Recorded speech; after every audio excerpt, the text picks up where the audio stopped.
Құрметті Қазақстан Республикасының президенті, мынау Қазақстан халқындағы, қазақ мемлекетіндегі сіздер айтып жатсыздар ғой, жаңағы осындай блогерлар көбейіп кетті, Қазақстанымызды мазақ қылатын деп жатсыздар да.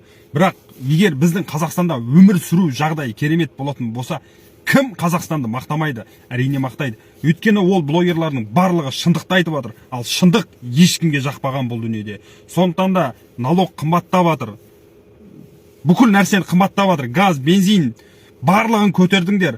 Бірақ Қазақстан азаматтарының ешқайсының жалақыларын көтерген жоқсыздар. Бірінші сіздер қымбаттат, сосын барып жалақыны көтересіздер. Ол бірінші жалақы көтеру керексіздер, жалақыны жеткізу керексіздер. Сіздер бүкіл әлеммен салыстырасыздар. Бүкіл әлеммен біздің жалақымызды салыстырып көрсеңіздерші, біздің тек қана налогымызды бағана өздеріңе пайда әкелетін дүниені ғана салыстырасыңдар да, именно жалақыға келген кезде жалақыны салыстырмайды екенсіңдер де. Сосын ОСМС, медстраховка, мысалға депутаттар, байлар деш, депутат байлар 1% жалақысынан төлейді екен, ал қарапайым халық 5% төлейді екен. Сонда статистикамен салыстыратын болсаң, неге байлар мен депутаттар 1% төлейді десе, онда олардың жалақысы өте жоғары болғандықтан 5% төлейтін болса, өте көп шығып кетеді екен. Ал қарапайым халық неге 5% төлейді? Өйткені олардың жалақысы төмен деп өздерің айтып отырсыңдар. Егер олар 1% төлейтін болса, өте төмен ақша шығып кетеді деп тұрсыңдар.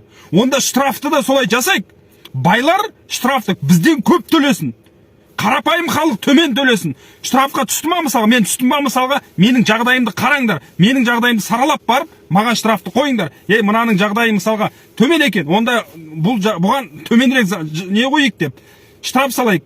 Ал байлар түссе, депутат, миллионерлер ойбай қалтасында мықты ақшалары бар, gelin байгымен қырып жойып жүргендер штрафқа түссе, онда олар 10 есе қымбат төлесін.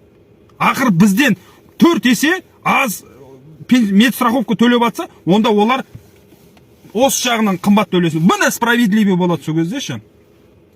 Бұл әділетсіз заң бәріне бірдей дейсіздер. Бірақ байлар мен кімдерге заң бірдей болып тұрған жоқ. Заң екі түрлі екен, міне дәлелдедіңдер. Өткенде ғана депутаттың сөзін барлықтарыңыз көрдіңіздер. Қазақстан Республикасы не болып баратыр? Штрафстан болып баратыр.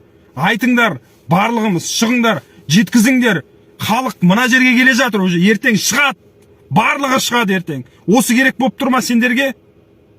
Бірінші халықтың жағдайын түзеңдер. Сосын барып жасаңдар. АЭС салам дейсіңдер. Кімнің ақшасымен салайын деп тұрсыңдар? Біздің штрафпен салайын деп тұрсыңдар ма?